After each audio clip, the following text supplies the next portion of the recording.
څوک چې د جمعې په ورځ باندې دا وظیفه وکړي، الله پاک د دې انسان په عملنامه کې د اتیاو کالو د عبادت ثواب لیکي، او دغه شانتې د اتیاو کالو ګناهونه الله پاک د انسان له معاف کوي. نو ډیره زیاته بهترینه وظیفه ده، په ټول عمر کې یو ځل لازمي وکړئ. بسم الله الرحمن الرحیم. السلام علیکم ورحمت الله وبرکاته. امید در به کوم چې تاسو ټول به ټیک ټاک کې د صحت نه به مزې اخلئ. الله پاک دې تاسو ټول خوشحاله ساتي. الله پاک دې موږ د چا محتاجه کوي نه، الله پاک دې صرف موږ د خپل اطاعت دا محتاجه کړي.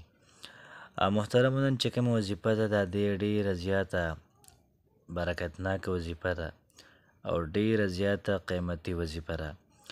نن چې کومه وظیفه ده انسان کو سوچ وته وکړي چې د اتیاو کالو ګناهونه معاف کېږي، دا ډیره زیاته غټه خبره ده. او دغه شانتې د اتیاو کالو عبادت الله پاک د انسان په عملنامه کې لیکي. دا محترمو ډیره زیاته غټه خبره ده. چېرته اتیا کاله او چېرته اتیا کاله عبادت، دا موږ تصور هم نشو کولی. که تاسو محترمو خیال وکړئ د قیامت په ورځ باندې به انسان سره یوه نیکي نه وي، د یوې نیکۍ دپاره به انسان ترسیږي او فریاد به کوي، کله به یو چاله ورشي، کله بل چاله ورشي، کله بل چاله، خو لیکن د انسان ته به څوک هم نیکي نه ورکوي. دغه شانته محترم یو سړی به داسې وي چې دی به ګرځي حشر میدان کې چې ماله نیکي راکړه، خپل زوی ته به وایي چې نیکي راکړه، ښځې ته به وایي، مور ته به وایي، پلار ته به وایي، څوک به ور یو نیکي نه ورکوي. دومره سخته ورځ به وي. دلته کې ما او تا ته په یوې وظیفې باندې د اتیاو کالو د عبادت ثواب دا میلاویږي. څومره اسان کار دی. لیکن محترم یو خبره بل یاد ساتئ چې وظیفه کول اسان دي، په هغې باندې الله پاک ما او تا ته ثواب راکوي، دا هم اسان دي. نیکي کول اسان دي، خو د نیکۍ ساتل دا بیا ډېر زیات ګران دي. نو کوشش موږ دا وکړو چې څومره وظیفې کوو، څومره نیکیانې کوو، نو دا بیا موږ ځان سره محفوظ وساتو. نو څنګه محفوظ ساتو چې موږ د چا غیبت ونه کړو، موږ چا پسې خبرې ونه کړو، بس خپل سیده ساده ژوند داسې تېروئ. فرمایي پیغمبر علیه صلات وسلام چې یو سړی ما باندې یو پیره درود وی، الله پاک به د انسان لس ګناهونه معاف کړي، لس به یې نیکۍ دا سیوا به کړي، لس به الله پاک درجات دا په جنت کې دا سیوا کړي. نو نن چې کوم وظیفه ده محترمو دا دغه سره ریلیټډ ده.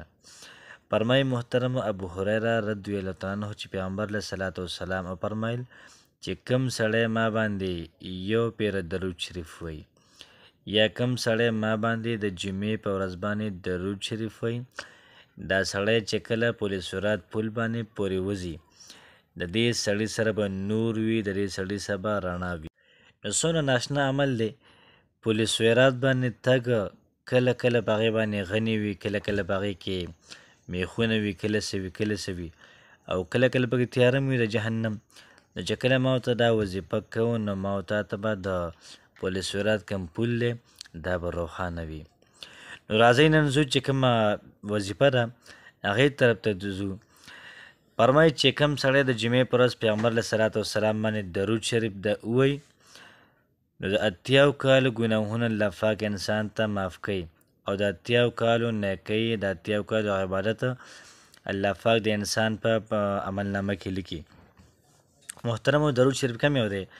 درود شریف دا دی: اللهم صل علی سیدنا محمد النبی الامی وعلى آله وسلم تسلیما.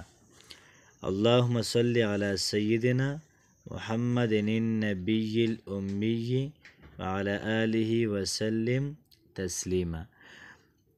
نو کوشش وکړئ دا وظیفه په خپله هم وکړئ او نورو خلکو سره هم شیر کړئ چې نورو خلکو ته هم دا پیدا ورسیږي. السلام علیکم ورحمت الله وبرکاته.